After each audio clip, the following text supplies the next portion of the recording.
So iOS 16 stable update has been released. It is officially released today, September 12th, for majority of countries across the world. And this is how you would be able to get iOS 16.0 on your iPhone.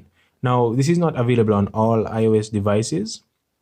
So for example, I think iPhone 8 is the latest one that will be able to get the iOS 16 update. So you need to go to settings and you could actually search for update, or you could go to general and select software update.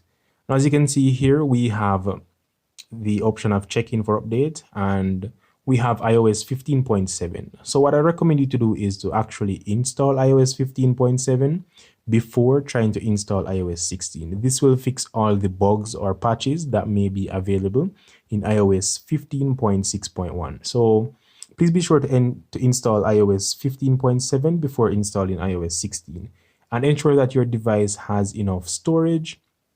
Your device should have at least 5 gigs. Let's just say 5 gigabytes free to be able to install iOS 16, just to be safe. iOS 16, it is 2.8 gigabytes in size, and iOS 15.7 is 3.3 gigabytes. So as you can see here, we have the option to show iOS 16. We could just download and install this straight away, but I would recommend that you install iOS 15.7 before moving to iOS 16.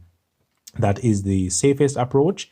And I'll also recommend that you back up your device. So ensure that you've backed up your images or videos to the iCloud so that whenever you're ready to install, there won't be any issue. So that is just a quick update or a synopsis as to how to install iOS 16 or what to do before installing iOS 16. So thank you for watching.